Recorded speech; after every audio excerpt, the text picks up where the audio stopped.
Wake up, buy here, pay here people. It's a beautiful day. Go grab yourself another cup of joe and say hello to Jim and Michelle Rhodes on the Buy Here, Pay Here morning show. Take it away, you two.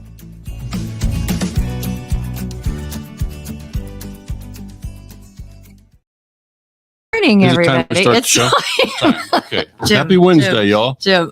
So welcome to White Hat Wednesday. We've got a real treat today. We got some guests standing by and have a fun thing to talk about. And we're going a little bit old school. We are. And so it'll be a fun conversation. A couple of quick updates. I know tomorrow night we've got the webinar. Yes. And around culture and how to attract and retain keep your people. talent sticky. So they want to have keep fun them in the happy. office. And I've done I did quite a bit of research on this, and we have a dealer, their general manager, and then a colleague friend of ours that's a vendor that has had a lot of success with teams, and so we'll be introducing all of that then. But just some really interesting things about studies that have been done about different age groups and what motivators are and what demotivators are, that kind of thing. So it should be a rich conversation. And then on Friday we have Blake Brown, a woman attorney or a woman dealer from Virginia, who's going to join us and talk about an important hiring decision. She's hiring a top executive, and we're going to talk through, how she will go about making that decision. You might have seen Jim post something. I think it was on Success and a couple other places that we were looking for she was looking for talent, and it just started posing a lot of questions in our heads about, what kind of things, when you're a larger operation, what kind of things you'd be looking for. So I think we should get to our guests because we have an important topic today. Before we start bringing them in, though, let me kind of explain some of the backstory. So, today is all about paying a tribute. And I don't want to sound like we're eulogizing the guy. He's very much retired and living in Florida.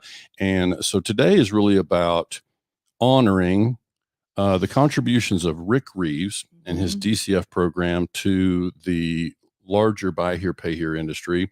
And we've got some dealers standing by that are going to tell their stories about how, Rick's program and Rick and the team in particular, had an impact on their business. For Michelle and me, we've been doing White Hat Wednesday now since Tommy suggested the name. Tommy Brandis is standing by in the wings. Tommy suggested the name to us back when we kicked off the podcast in 2022, and we did our first White Hat Wednesday broadcast on June 1st of 2022.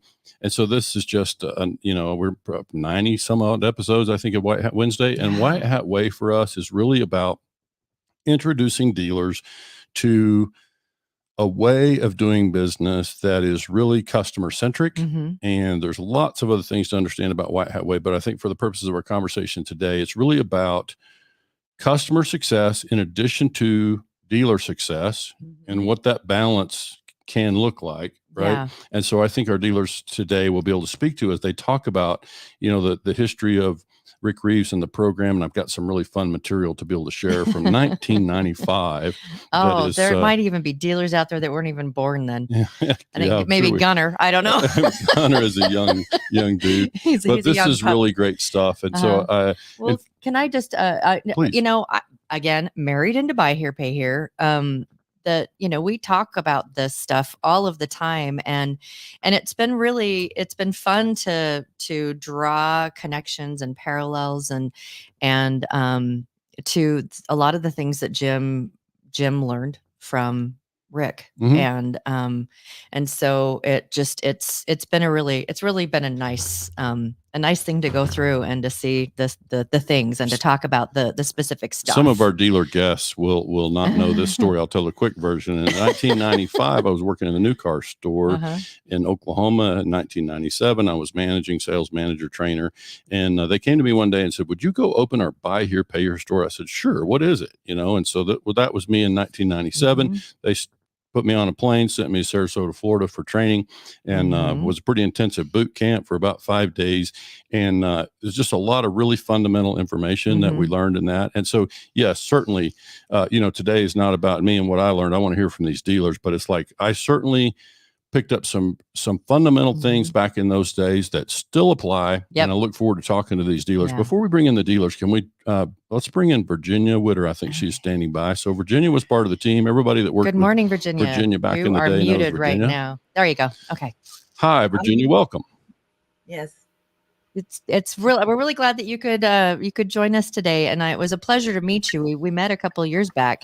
Yes. And so I just want to say Virginia thank you. many years You back, met but Virginia many years back. Yeah, but that's we're glad to have you here, Virginia, and kind of join in the stories around these early days. And of course, Tommy and I have known each other since way back in those early training days. If we weren't in the same training class, it was close because we met way back then at one of the conferences, whatever. And that's how I came to know some of these other dealers. And of course, I was the director of training consulting back there for many years, and so we got to know several of these dealers. So tell us where Virginia. Yeah, so Virginia was one of the chief developers, let me say the chief developer for the software that was kind of the core of, Rick Reeves is credited by many. It's not me saying it. Others have said Rick was really the first one to come out with sort of buy here, pay here in a box. And software was part of that. Policies and procedures were certainly other parts of that. And Virginia, as the chief developer, was one of the one who designed the original software. And she's been around much of the training courses and knows these fundamentals frontwards and backwards. So, Virginia, that's what today is about, is just kind of having these dealers speak to what Rick and that program meant for them. And for us, it's kind of spotlighting the customer element, like the whole customer relations side of this business. You would think that when you bring a bunch of car dealers into a room and you start training them how to do buy here, pay here, you think, well, you got to have this much markup and you got to charge this much APR and all the good stuff. And in fact, what they spent a lot of time talking about was the customer that we serve and how to be successful serving that customer and help the customer be successful. I'm sure you can confirm that. Yes. And again, a couple of clarifications. Rick and I developed the software together. He was the primary developer, but again, I did what he needed done and whatever. And his philosophy is it's better to repossess the customer than the car, because your customer is actually your security, in that sense. Sure. And again, I remember back when we were doing those intense 5-day training classes from 8 o'clock in the morning till midnight. Yeah. And I promise not to throw any beanbags at anybody. I'm sure most people already know about the beanbags. Yeah. Oh, no. Yeah, for sure. And it's the only training course I can remember attending where we, started with morning calisthenics, and then there was an obstacle course at lunchtime. And I'm kidding. I'm exaggerating. But it was beanbags in the back of the head if you went ahead of me. Yeah, for sure. It was definitely intense training, and I think it was super fundamental training. And I think what'll be fun about today is we'll be able to confirm that so many of those fundamentals that you taught and that Rick taught back at that time, still apply. I should take a moment to explain. I didn't say on the front of the broadcast that, we didn't invite Rick because, we didn't want to embarrass him. Today is really about just kind of, taking an opportunity to share some of these stories and let him hear from some of these folks and kind of hear from them what kind of impact, he's had now retired, and spending a lot of time with family in Florida.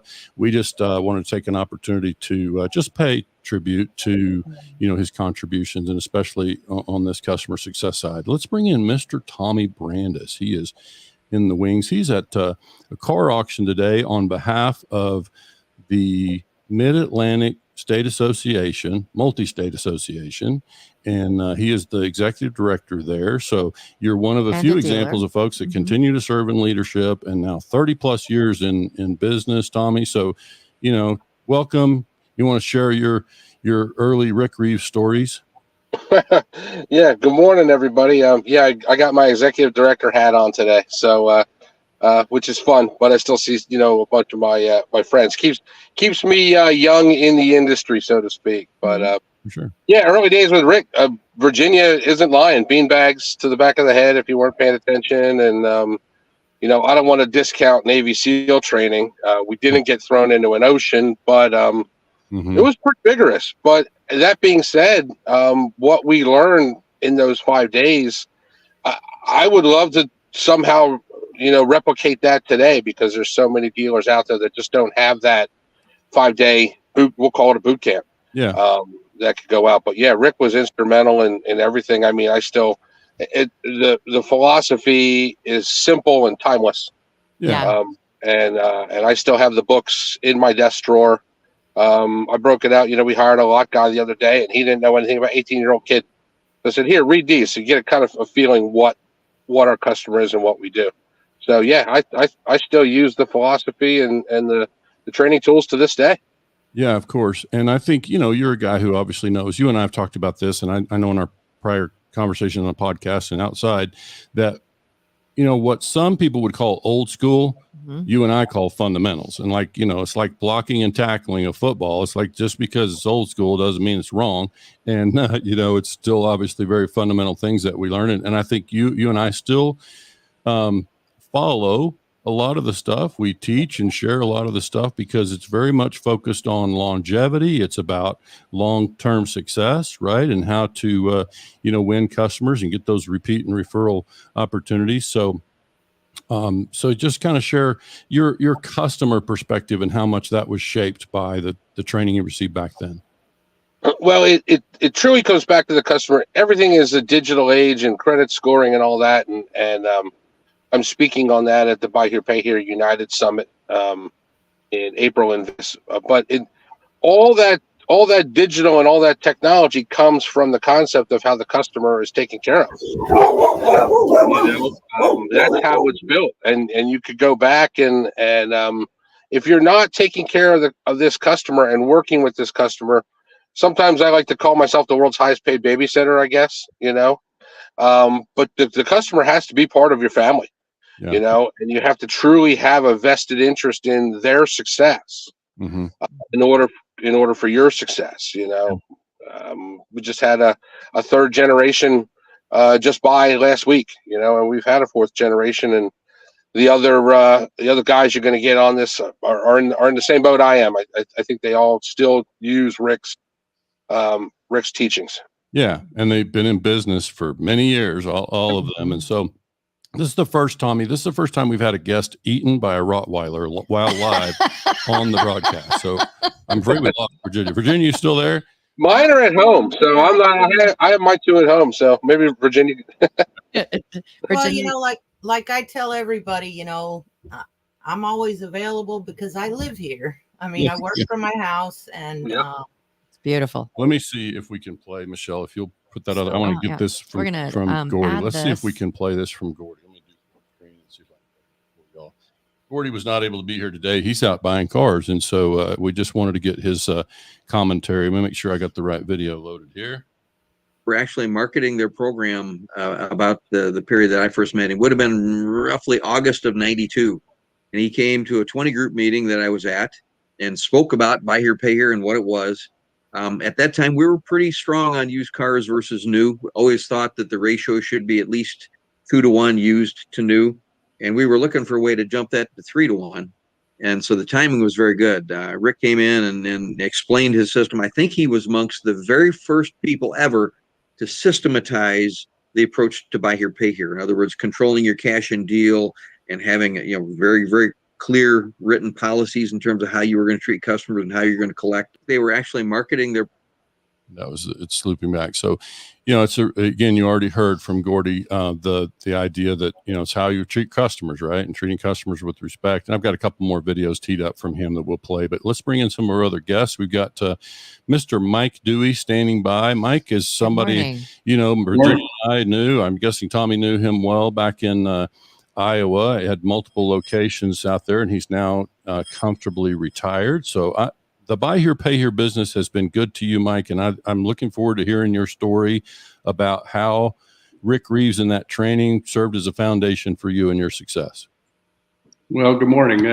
I just certainly had to be here when you invited me to a tribute for Rick Reeves, because certainly nobody was more instrumental in if I've had business success, Rick was the leader that meant so much to me. It's really good to see the guys. I haven't seen the guys for so long, Tommy and Randy and Bob. the group we were used to when I began. I began in 1992, like everybody else, attending that dealer seminar with Rick. And like my father taught me the facts of life, you had the facts of life printed there as a lead in when we came on this morning. And Right.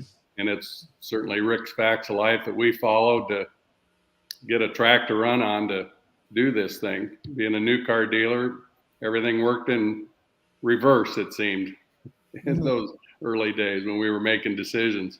We didn't have a decision that was just something that was automatic. It was something we had to search for. Mm-hmm. And Rick was the guy providing that. Yeah, you want to talk for a minute about what you felt like you learned and what you continue to teach your team from the customer standpoint. Like, how did you view the buy here, pay here customer as a dealer? Yes. And that's a repeat of the same thing that you and Tommy have already said. Certainly, if we worked at making sure that our customers succeeded, not throwing up obstacles in the path of his success, like, no, we can't fix your car, et cetera, et cetera. I mean, always finding a way that he would succeed, then we in turn would succeed. Sure. No, that's great. Let's bring in some of the others. I see Bob Shaver out of Minnesota standing by. So welcome, Bob. So great to see you. Good morning, and thank you. Yeah. So you want to share how did you meet Rick and how did you come to be in the buy here, pay here business? I met Rick and his crew in 1992 at a seminar where, as everyone has said, he was training people or soliciting the idea of dealer controlled financing. We went to a conference on a Thursday, if I remember correctly, and by Monday we were getting licenses and we had bought into it. That was in late 92, and we actually opened in January of 93. I've been with Rick all these years until he retired a couple of years ago. He did, as most of us know, take some time off after he sold one of his companies, but he came back. I've been with his software, I think, since 2018. Again, I'm still a thorn in Virginia's side on a daily basis. We bend over backwards to take care of the customer. We do absolutely everything we can for them. If they get garnishments or they get a broke down car, we have a system to take care of that. That's all Rick's system. We never got away from the model. For years and years and years, we held to cash and deal.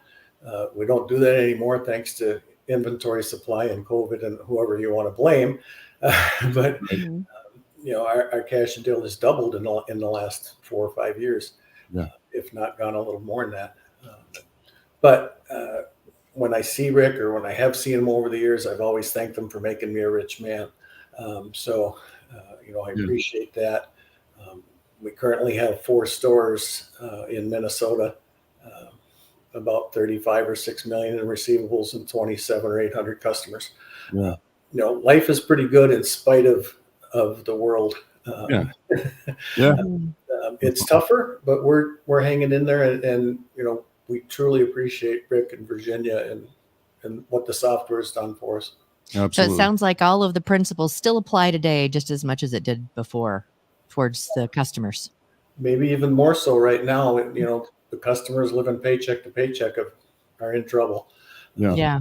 So, and I want to bring Randy Oler. Randy, if you can stand by for just 1 minute, that's okay. I just want to follow up on one thing. Sure. I don't want to get to ask Bob Shaver. Bob, I have, without saying your name over the years, I have said I met a dealer once upon a time who shared. So I first of all want to find out if this story is true. I have heard this story. I cannot tell you how many times. So I want to see if I'm remembering right, and then 2, if you still feel that way. So I seem to recall that you said in a group conference or whatever once upon a time that as a company you tend to look past the down payment of the customer. Is that sound like something you would say, or is that my failed memory? I'm not sure what the definition of look past is. Well, as in the context that I'm talking about, it's just kind of overlook or look beyond it, look at the customer qualifications in addition to the down payment? We don't get a down payment. So yes, that's a true statement. So you should probably know there are other dealers out there that get a down payment. So maybe you should know that. So no, I think I remember you saying that, and it was really in the context of you just look at the customer and make sure they're well qualified for your program, and then the financial structure is almost secondary to you. Is that fair? Yes. Okay. It's very important that they can afford the payment. I don't care if they have $100 down or $1,000 down. That's, to me, is irrelevant as to whether they can pay.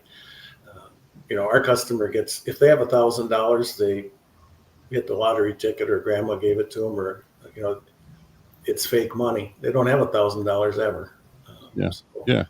I need to know whether he's got $100 today and he can make his payments. Nice. Okay. So I'm glad we talked about that, because I think, you can share like how much of that mentality, and Randy, I promise I'm coming to you next. So I want to find out from you, Bob, like how much of that mentality can you credit to that early education from Reeves and Company? Oh, I think it's 100%. It was a lot easier back then. We bought a $500 car and sold it for $19.95, or maybe $29.95 if we were greedy. Right. Which sounds crazy 30 years later.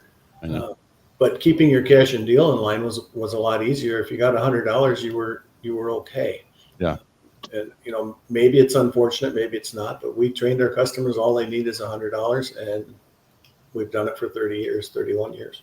Hard to argue with that successful success. Business. Yeah, it's like I always say about Tommy. And Tommy, his attitude about customer success and customer retention, it's hard to argue with that success. Let me introduce everybody to Randy Oler out of Iowa. As I remember, Randy, you're in the Quad Cities area. Yep. You also, when did you meet Rick, and how did you get started? We joined the buyer payer business, excuse me, through the new car dealer, Vingy Dahl. And he was looking for a niche market, something to break him out of the used car market. And there was nobody, of course, in the market at that time doing buy here, pay here. And he met Rick at an NIADA function and hooked up with him and started the business through Rick, got the software. I joined in a couple years later, probably in the mid-90s, and I was the default manager because the general sales manager at the new car store was running it for Vingy, like a redheaded stepchild, and not giving it priority or the attention it needed. And Vingy asked me to step in because he knew that I come from the new car world in sales and fixed operations both. And I got involved in it reluctantly, saying, what the hell am I getting into? Right. And anyway, he says, oh, you can still work at the new car store, but you can armchair manage it, go on site a couple days a week, do this and that. Well, the first thing Vingy did was sign me up to go to Rick Reeves training. And that's when I met Rick in Wheaton, Illinois. Through I think Tommy and some of the other guys had mentioned, go till midnight at night. I'm going, this guy's crazy, Yeah. And Mark Fish and Jimmy Robillard and Virginia and all of them were there in the training. And it was a pretty intense training. And I got back and my head was swelling. From the information, but it intrigued me. And I jumped in with both feet. And, here we are 30 some years later. And of course, Vingy is enjoying retirement also. And me and my son and Vingy's son, Keegan, are running the buy here, pay here stores. And I'm sliding into retirement, thank God. But anyway, Rick Reeves give us the foundation. And I think, Jim, you mentioned it, the dealership in a box. I mean, we had everything there, from the forms to the popcorn machines to the free soda, the whole, almost like a franchise image to make us successful. And if we didn't have that, we wouldn't have been successful. And Rick Reeves put that package together. Yeah. And thank God for Virginia on the software. We would have been hung a few times on that. Yeah. We got withdrawal symptoms when we found out Virginia was leaving to go to work for a dealer, and we're going, what are we going to do without Virginia on this software? I just, I look at the screen, I see you guys. When was I going to work for a dealer? Yeah. So I mean, I know the dealer bought us out, and he's extended quite a bit of stuff, but I don't remember when I went to work for a dealer, except when we were in between when Rick wasn't there. But right. Yeah. You also enjoyed a nice long career. I look at these dealers, and have enjoyed, decades of success in the buy here, pay here space. I won't ask them for those who are also in the franchise business. I've met many dealers who share with me that their buy here, pay here operation actually fed their franchise operation. So, that certainly can happen. And we can hear from this kind of sustained success that we know that's possible. But I think, again, for today, I really wanted to kind of focus mostly on the kind of the customer relations element. And so I want to come back to you, Tommy, and we'll kind of go around the screen here clockwise, at least the way it appears on my screen. So Tommy, with you, let me find out from you, like, what do you remember some of the core elements out of that training that you feel like still apply? We've touched on some of them already, but anything else come to mind that you feel like still apply in terms of how you approach customer relations? I think you have to realize, and you probably said it, and looking back, when that customer walks in, they've been conditioned and trained to do whatever they can. They're survivors. Mm-hmm. And they've been conditioned and trained to do whatever they need to do to obtain financing and ultimately get a car. Mm-hmm. And so they'll lie if they have to lie. And right. What I think we've learned, and probably what all of us do, is break that barrier down immediately and say, look, we're going to be upfront and honest with you. And I've just become more and more transparent as years go on. And it just brings the honesty back out of the customer. Let's cut to the chase. We know why you're here. You know why I'm here. And let's build a relationship together. Yeah. I seem to recall, Tommy, at the top of the application, there was a phrase was, our finance decision. Credit will be extended to you based on your honesty and accuracy, along with your honesty and accuracy application, along with your ability to pay. Ability to pay. There you go. So it was kind of the lead in. So Mike, your thoughts, anything, that you recall in terms of customer relations, like the core principles and elements that were taught then? The first thing that jumped to my mind when you mentioned that question was Rick and his staff making sure that we kept our promise to the customer in the area of delinquency. When we told them that we'd come and visit, one day, the next day after the payment was not made, we needed to live up to that promise. Yeah. Or we just set them off in a methodology of not making payments, and it was okay. Sure. And that's part of what we feel about what it looks like for us, is that thing about, that we can't ask the customer to do something if we're not doing our part, right? If we're not doing what, we've said we're going to do. So that's a good tie in there. So anything else on that? No, just that came to mind, I guess. Mm-hmm. Yeah. Great. And Bob, anything of that nature for you? Any core principles that come to mind? Well, picking up where Mike was headed there, we told the customer from day one, if you miss a payment on Friday at 6:00, I'm going to be at your house at 6:30. And we did that. Of course, it was easier when you had 10 accounts than it is when you got 2,800. Sure. But you still have to do it. Mm-hmm. And I can't tell you how many times I've knocked on the door, they open the door and they say, I didn't think you'd come. Yeah. Which I always said, why not? I told you I would. Right. Yeah. And you really reclosed it right there, or you got it back to the store and reclosed it. And I would say 95% of the time that took care of the problem. Right. There's that 5% that's not going to pay anybody no matter what. If we could figure out how to avoid that, we'd be richer than we are.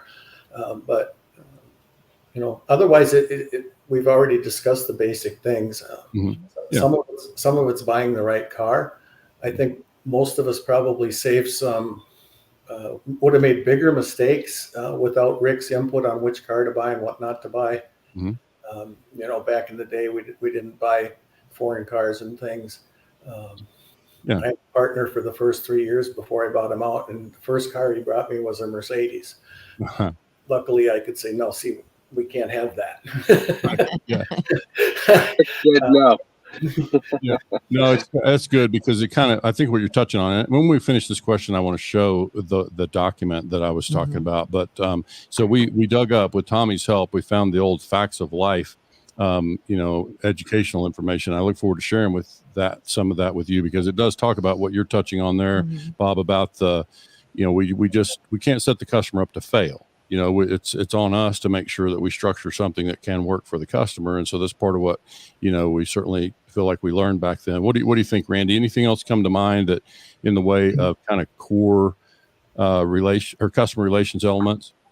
Well, I think we're, like Bob said, that we're going to have delinquency no matter what, and we were taught to try to keep that number as low as possible through Rick Reeves. But I remember Rick Reeves in a training, actually a conference in Florida, telling Stacy Forrester that she had single-digit delinquency, and he says, "You're too low." He says, "You're not taking enough chance or risk. We're in the risk business.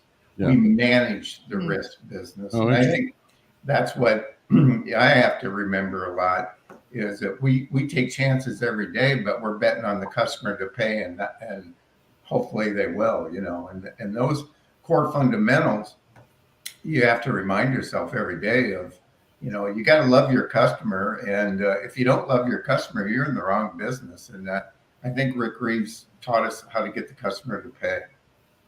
Right. No, for sure. This document, Michelle, I'm going to show this. Okay.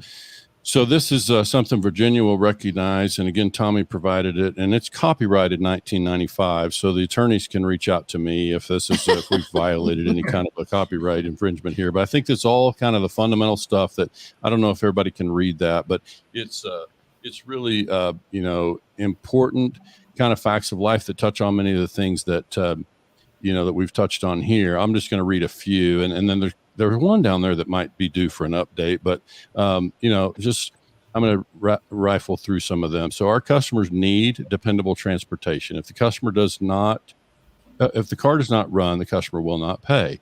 Most customers cannot pay as agreed. So that's an interesting one to flesh out. And then 95% of all people are good people. Now you're starting to get to some of this stuff that we talk about with White Hat Way. It's kind of the lens that we see the customer through in a way. We do not sell dream cars. Being turned down for poor credit is embarrassing. And our customers live from paycheck to paycheck. So it goes on and on. I want to jump down to the one that says our customers can afford to pay $45 to $60 or $45 to $50 a week, I think is what it said. So you still in that payment range, Tommy? We're not, but that's all they can afford. We just get them to pay a whole lot more. You just ask them to pay more. I get it. Yeah, that makes sense. That's so you can take it down, Michelle. I think there's a lot more there, but I think it's kind of fun to go back to that stuff from 1995 and think this is what we learned back then. And I came in 97. I'm the green pea of the folks that are here. So and it sounds like this is something that you referred to. A lot of you referred to that list of reminding yourself. And I can promise you, they continue to do business that way. I mean, I've seen them and known enough of their operation to know that this is part of, what contributed to their success, which brings me to the next question. This is kind of an interesting element for me. And I want to start with you, Tommy. Why the popcorn machine? Why did they include a popcorn machine? What do you feel like was the significance of that? Well, it would smell great when you made popcorn on a Friday. And it was one of those things when we all started, the majority of the payments were weekly payments, and the majority of payments most were in-person payments. So you were just creating a relaxed, fun atmosphere on a Friday afternoon with the popcorn and the Coke, and I think a lot of us have done it where we've extended it and did a happy hour and all that. And that's one of the things I talk about now that we've lost in the business because everything is ACH, and everything is auto pay, and it's tough to keep the customers energized and engaged like we used to. And the popcorn and soda was one of the things that kept them around, and the kids loved it. I have one guy who bought from us who came in when he was 11 years old. He just bought a car from us about 8 months ago, and he remembered riding with his mom, coming in every Friday and getting a box of popcorn.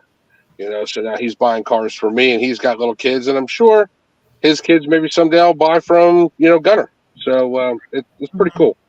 Yeah, for sure. So, Mike, your thoughts on the popcorn machine? What do you remember about why they felt like that was important? Yeah, it was that party atmosphere, I guess, on payday. Any way to create smiles and not selfish. We're happy to hand out popcorn and pop, and we're on your side. Yeah, that's great. Bob, anything to add there? I think it was a lead into the customer service.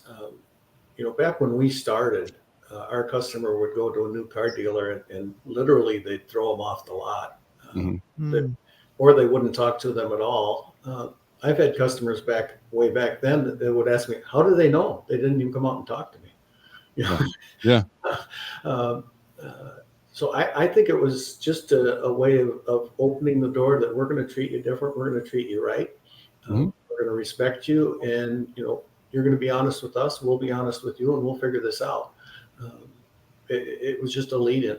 Yeah, I agree. And I think, Randy, before we come to you, I would just add that, so as somebody like myself who's worked with dealers and coaching and consulting over the years, when I meet dealers who are coming from franchise and independent retail space, this is one of the things that's difficult to help them understand in terms of creating an atmosphere. A couple of you used the word atmosphere. It's like there's a different component when we have the opportunity, I should say, to create a new atmosphere.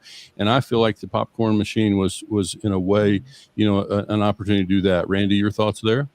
I agree. The pop and the popcorn, because of my background coming from the new car store, you're 100% right. I mean, the salespeople wouldn't wait on these kind of customers, and to give these customers an experience, whether they were buying today or tomorrow, or they were in there making a payment, we had to make it a fun environment and give them a reason, hopefully, to come in and see us in person, because we had to check our inventory to make sure it was still viable, and check their addresses, register for the weekly drawing and the $50 to make sure their address hadn't changed. I mean, we had to make this customer experience the best. And the pop and popcorn, we still have a popcorn machine. I just got to get them to make it every day. Yeah, for sure. I want to play Gordy's comments there. Okay. Something similar. Ready? There it comes. The gist of it was to create an atmosphere that really made folks feel comfortable. It's like, how they ask you when you're selling your house to bake some cookies before you have a showing. It had that same kind of effect. People came in, they could smell the popcorn. They might or might not have some. I mean, we gave away a lot of popcorn over the years, but it was just creating an atmosphere that was different than expected when you go to a car dealership. And that was really the concept there. The gist of it. I feel the same. And I can tell you, I've told Michelle the story about how, as a dealer myself, having a popcorn machine many years ago, that I would find that when you just walk by and offered folks some popcorn and you say, hey, would you love some popcorn? And they would say, oh, no, thanks, I'm good. And then, but if you scooped up some popcorn and walked over and handed it to them, they would accept it every time. It's like, they just kind of one of those things where you cross a barrier and have a chance to connect with people. So then our last question really is around this thing about any final thoughts. And Randy, let's start with you this time. Like any final thoughts that you want to share about how you feel like Rick Reeves and their program, had a positive impact on maybe the larger industry, certainly on your business. We've talked about plenty of those things, but any final thoughts that you want to share in terms of how you feel like Rick Reeves has had an impact on our industry?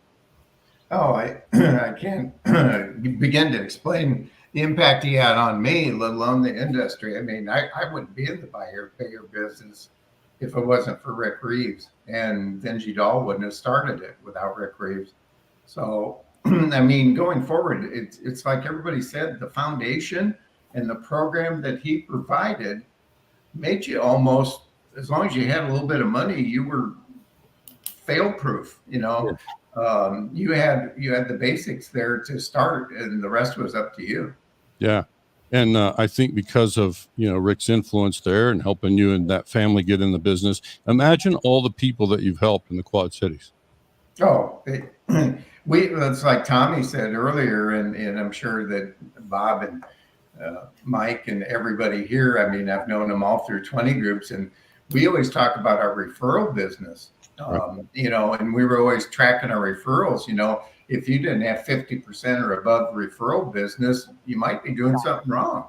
Right. Yeah. Good. And like Tommy said, the generations of customers coming back, and some of them are past charge-offs, but sometimes their lives change and they become better customers.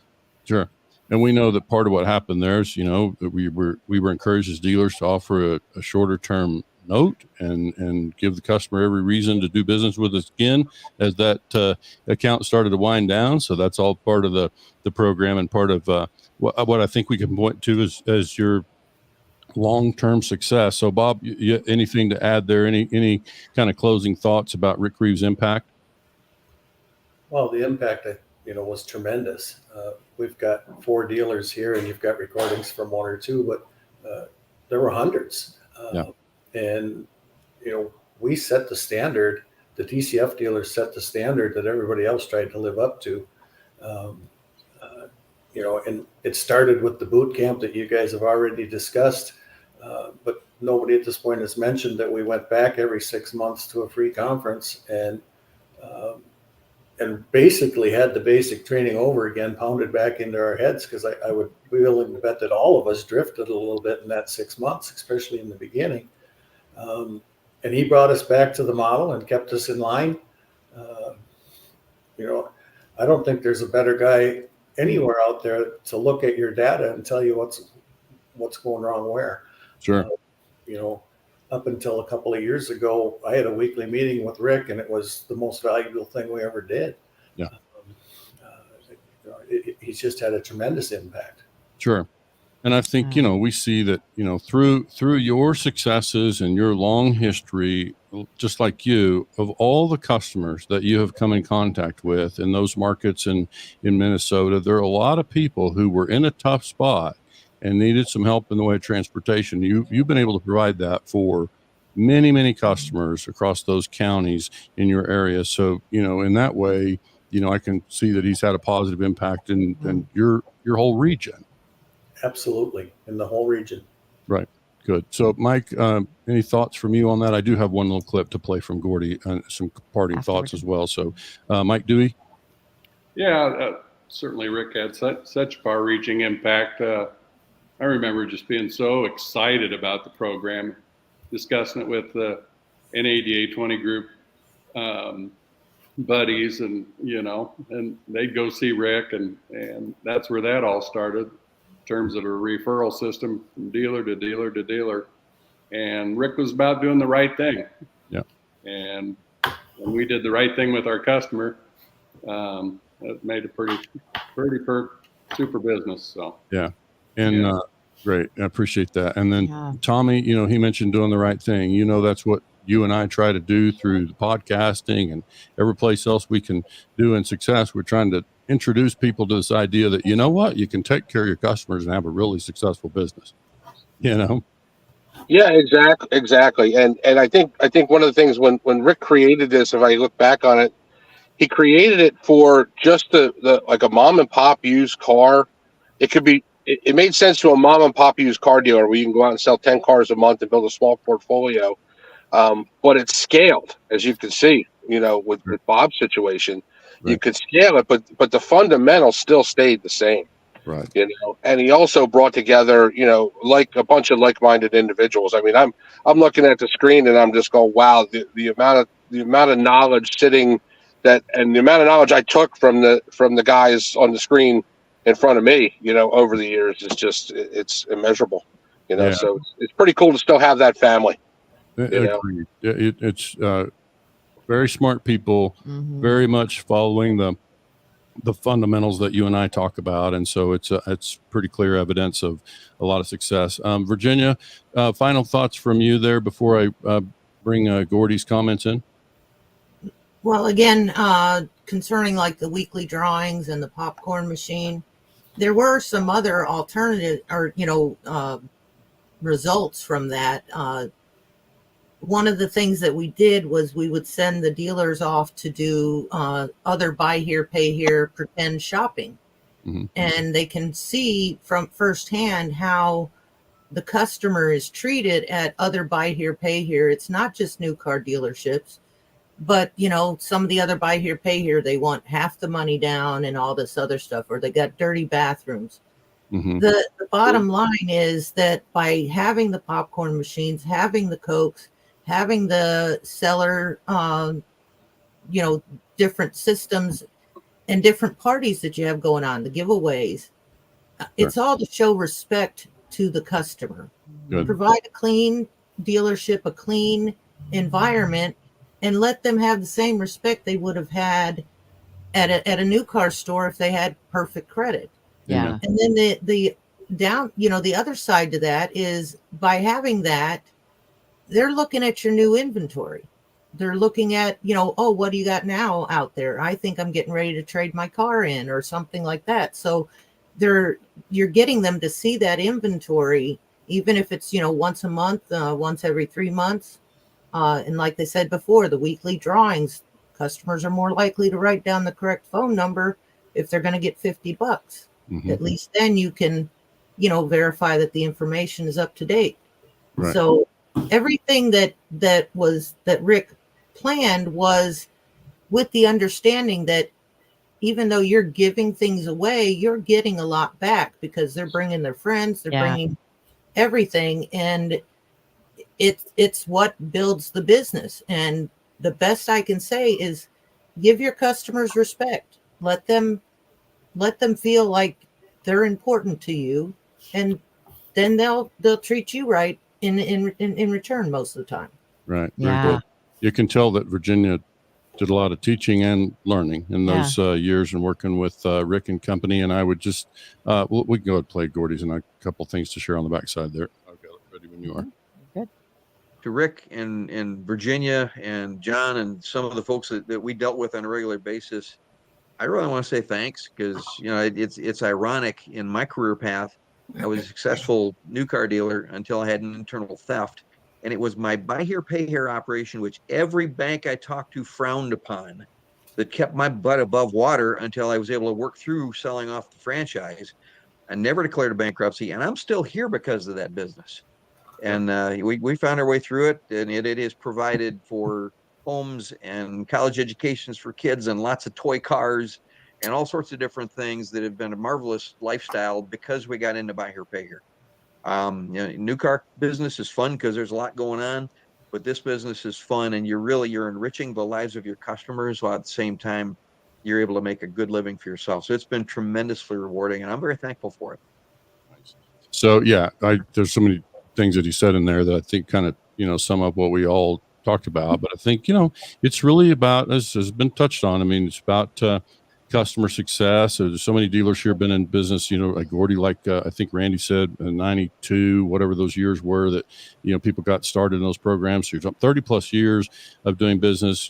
Michelle and I meet dealers that say, maybe they're franchise dealers. Oh, tried that buy here, pay here thing, been there, done that, won't do that again. And I think for us, it's kind of this an opportunity to just introduce folks to, there is a way to do it. And I think if there's a common thread here, I think it's customer retention, it's customer success, and it's about understanding that level of respect for the customer. So yeah, this is what we wanted to have a chance to talk about today. Michelle, and any closing thoughts from you, Virginia, before we close up? Well, again, and I don't mean to kind of pitch anything, but I worked with Rick over 30 years, mm-hmm. and with the purchase through Paul and Michael for the DCL team, we have made great strides. We've made quite a few changes to the program, and we're basically taking that same basic buy here, pay here module, turning it into a leasing module, because again, Rick started it, and Paul just loved it and thrived on it, and he turned it into something better where, you know, these buy here, pay here customers, they do want to be better. So we want them to help them improve the credit, and therefore we help them educate themselves with the credit education piece. And now, you know, that lease here, pay here, we've gone full circle. We got the buy here, pay here customers. Now we got the lease here, pay here customers, and those can graduate into, you know, the new car, getting a new car. Now, Sure. of course, some of those are going to come back because they can't manage their money. But, you know, with everything that we're changing and enhancing, because now you can't force the customer to come to your lot and make a payment. That's kind of gone away. You can do the best you can, but you're not going to get the impact you used to get. Yep. So, I think it's definitely there's indications that, you know, there's a lot of things about the way customers pay and the way they interact is different. But I think for today, it was really about just emphasizing that many of the fundamentals that we all learned are still there. And it's really still about finding ways to help the customer to be successful and not put up barriers, as we've heard. You know, let's not put up roadblocks. Let's help this customer be successful. And I think the fact that you've got dealers here that 30 plus years in business saying that should tell us all that, you know, there's some merit to that concept. So again, thanks, gentlemen, for making time to do this. And we're glad to have the opportunity to acknowledge Rick's contributions. And I would just say, you know, Michelle and I do the best we can to continue to sort of advance some of those ideas through, you know, what we call White Hat Way. And so today was White Hat Wednesday. It's all about just kind of helping folks understand, you know, when we take care of our customers, you know, we can enjoy success like these gentlemen have enjoyed. So thanks for tuning in. We'll let you gentlemen get back to your stuff. If you're able to hang around backstage for just a minute, we'll say a proper goodbye. Yeah. If y'all can stick around for just a minute while we close the podcast, and then we can say a proper thank you. So, all right. All right. So much good stuff as expected. I mean, I know from having been around Tommy these had folks. to drop off. Yeah, I didn't say that, but yeah, he did send me a note saying, I gotta go. Yeah. He's at the car auction, manning the desk for the attendees. So anyway, just be aware that, you know, this is part of what we do with White Hat Way. We're trying to make sure and introduce these ideas and help people really be good to your customer, because it's good business. Yeah. To be good to your customer. Sounds so simple just coming out of our mouths like that, but it's really like, is. if it's so simple, how come we see so many people struggle to adopt the concept? So anyway, it's part of what we enjoy doing with our White Hat Wednesdays. We're glad you were able to join us. Thank you, everybody, so much for joining us today. We really appreciate it. And we know a lot of you will be catching the broadcast on the recordings, and we'll be sending a copy of this to Rick so that he can enjoy it as well. Make sure that he has the opportunity to hear some of these really awesome tributes to him and the program. Yep. All right, everybody, have a great rest of your day. We'll see you on Friday.